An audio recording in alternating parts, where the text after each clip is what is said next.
Bonjour et bienvenue dans la chaîne Mathématiques Sciences. Aujourd'hui, je vais prendre et expliquer une nouvelle vidéo qui est une vidéo donc tout simplement pour les premiers en spécialité mathématiques.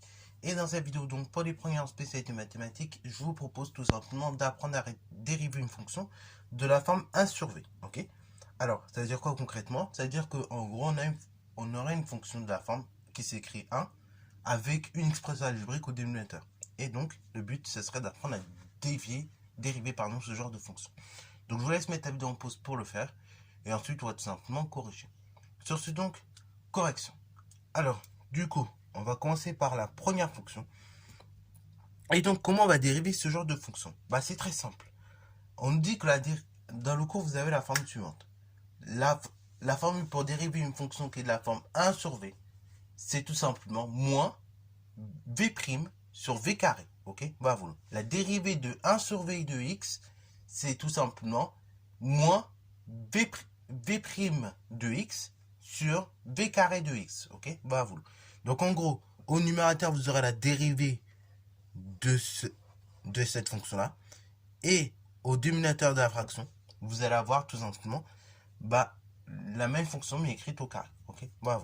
Donc du coup, c'est parti mon kiki, on va tout bien rédiger comme il faut.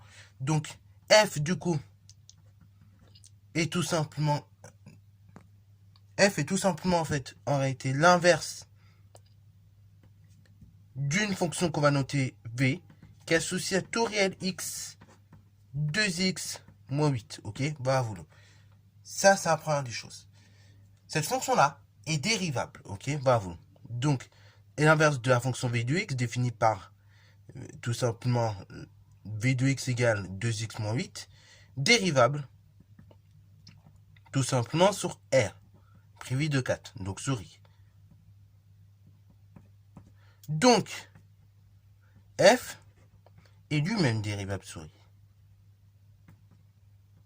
Une fois qu'on a regardé si la fonction était dérivable, et désormais on va appliquer les choses.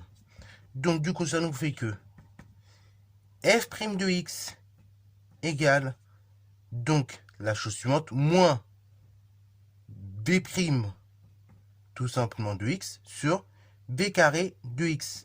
Or, on dérive la fonction. Donc, on dérive la fonction v' de x. Donc, v de x c'est 2x moins 8. Donc là, du coup, v' de x, on a l'habitude, ça sera 2 multiplié par la dérivée de x, c'est-à-dire 1, moins la dérivée de 8, qui est une constante, et il n'y a pas de derrière, donc 0. Donc ça fait v' de x égale 2 fois 1, 2 directement. Et moins 0, 2 moins 0, ça fait tout simplement 2, tout court. Donc, f' de x, c'est égal, on a dit, moins v' de x, donc c'est-à-dire tout simplement 2, sur v carré de x, c'est-à-dire 2x moins 8, le tout carré. Et on s'arrête là, on ne va pas plus loin, on ne développe pas le dénominateur. Ok, en général, tout ce qui est le dénominateur, on laisse tel quel, la plupart du temps. Ok, vous comprendrez un petit peu mieux pourquoi dans un prochain chapitre, qu'on va essayer de traiter au plus vite encore une fois. Voilà, donc je ne sais pas quand la vidéo sortira, pour quand on traitera ça, mais en tout cas, on va essayer de le traiter le plus vite possible. Voilà, c'est tout ce que je peux vous dire. Alors, maintenant, on traite la deuxième fonction. Donc, f de x égale 3 sur 4 facteur de 6x cube moins 5x carré. Et donc, l'ensemble des définitions et de dérivations, alors j'écris à l'envers, mais on peut l'écrire de cette manière-là, ça aurait été mieux, est égal, donc l'ensemble des réels, privé d'abord de 0, et après de 5 sixièmes. Voilà. On aurait pu très bien écrire dans ce sens-là, moi j'écris dans l'autre. C'est pas dérangeant en réalité, ce ne sont pas des intervalles. Alors, du coup, là, quand on a une fonction comme ça, on a du mal à voir les choses. Donc, ce que je vous propose toujours, c'est tout simplement de scinder les choses. En réalité, 3, c'est comme 3 fois 1, on est d'accord. Et de même, le 4, c'est comme le 4 en facteur de tout ça, c'est 4 multiplié par tout ça. Donc, en fait, je débloque, en quelque sorte, je vais scinder ma fraction en 2. Et regardez ce que ça me donne. Donc, f de x équivaut à... Donc, du coup, là, le 3 quarts, je le mets tout seul, c'est une constante. Multiplié par 1 sur 6x cube moins 5x carré. Alors là, pourquoi j'enlève la parenthèse? Parce que tout simplement, j'ai rien devant ni derrière. Juste cette opération à faire. Ok, bravo. Alors du coup, j'en arrive là. Et donc, qu'est-ce que je peux en déduire une fois arrivé là? Hein. Donc là, on va certainement pas plus réduire. Mais là, quand je regarde la fonction, la forme, qu'est-ce que je peux en déduire? Bah finalement, on a le produit de 3 quarts par l'inverse de la fonction qui est associée à tout réel x, 6x au cube moins 5x au carré. Voilà donc voilà comment on peut présenter les choses. Voilà donc ce qui se passe concrètement. Et donc on va l'écrire de cette manière-là. F est le produit. Et là, il faut bien faire attention parce que là, ça fait bien mal, hein, en général. De 3 quarts par la fonction. Donc là, je vais lui donner un nom. La fonction V, à nouveau, qui est associée à tout réel x, 6x cube moins 5x au carré, dérivable, souris. Donc, f est lui-même dérivable souris. Une fois que j'ai précisé ces deux conditions-là, et ben, il ne me reste plus qu'à faire les calculs. Donc, f' de x, c'est donc, on a dit moins. Alors là, attention. On avait dit d'abord, c'est les 3 quarts. Donc, dans ce cas-là, on n'oublie pas, c'est 3 quarts multiplié par la dérivée, tout simplement, de ceci, de l'inverse, hein, de la fonction 1 sur v. Donc, multiplié par moins, attention, b' de x sur b carré de x. Et une fois que j'ai fait ça, et ben maintenant, je dérive tranquillement. Or, b' de x égale la chose suivante. Donc, c'est la dérivée de tout ça. Hein. Donc là, du coup, on commence à avoir l'habitude. Hein. La dérivée de 6x au cube, bah, comment je dérive ça? Et bah, c'est 6 multiplié par la dérivée de x au cube. X au cube, on est de la forme x exposant n. Donc, ça fait nx exposant n moins 1. Donc, ça fait 6 multiplié par 3x exposant 3 moins 1. Moins, donc 5x au carré. Donc 5x au carré, comment je dérive ça à nouveau? Bah 5, je le laisse tout seul, et je multiplie par la dérivée de x au carré.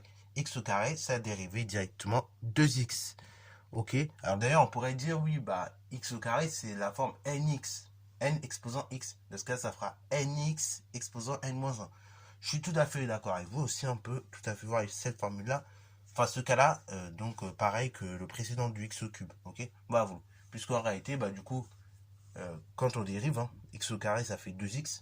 Et donc, bah, ça fait bien, on est bien encore de la forme nx exposant n-1.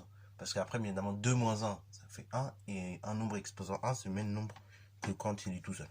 Ok, vous voyez le délire? Bon, alors du coup, on en arrive là. Maintenant, on réduit un petit peu. Donc, 6 fois 3, 18. Hein, et x exposant 3 moins 1, ça fait tout simplement 2. Moins 5 fois 2, 10. X directement.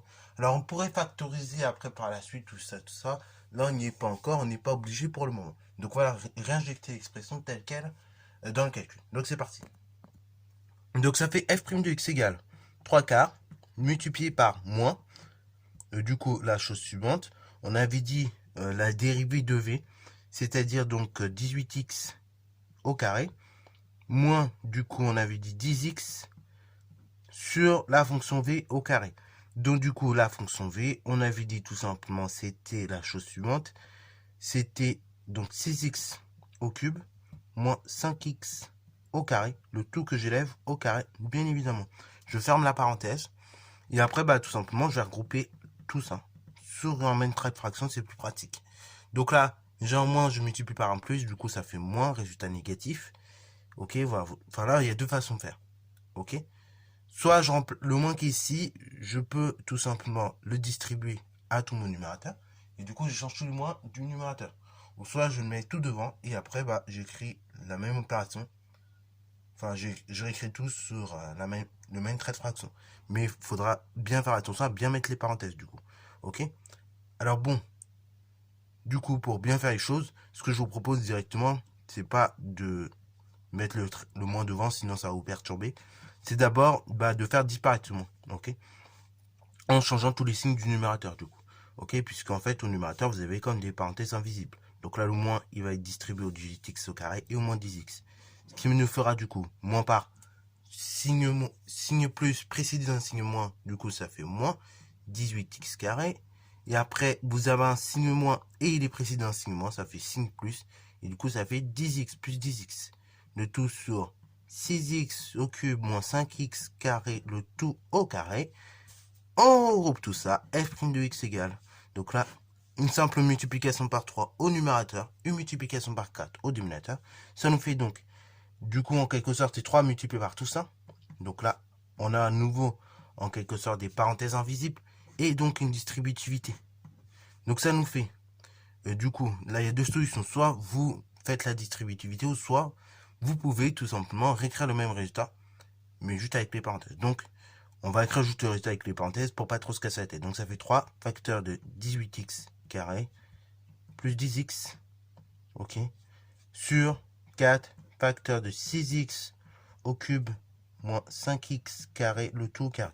Donc voilà, dans les prochains chapitres qui vont venir sur la dérivation, on sera amené à étudier par exemple le signe de cette dérivée, ok. Et donc c'est pour ça que je le laisse sous cette forme-là, parce que ce sera éventuellement plus simple, avec des facteurs. Là c'est positif, là on étudie le signe de ce facteur-là, avec notamment un tableau, avec notamment une petite factorisation encore par x, ok, voilà, voulu. Et là, au dénominateur, c'est un peu le même principe, hein. Donc on factorise par x, on étudie les signes, pardon, même pas de façon plus simple, en fait, comme il y a un carré. Et tout simplement, vous savez que cette partie est tout à fait positive, c'est multiplié par un nombre positif, donc le dénominateur est positif. Et après, on utilise le signe du numérateur, et comme ça, on a le signe de la dérivée. Et donc ça servira dans un prochain chapitre. Voilà, sur ce, c'est la fin de cette vidéo. J'espère qu'elle t'a plu. Si c'est le cas, n'hésite pas à la liker, commenter et bien reste toi en mathématiques et en sciences.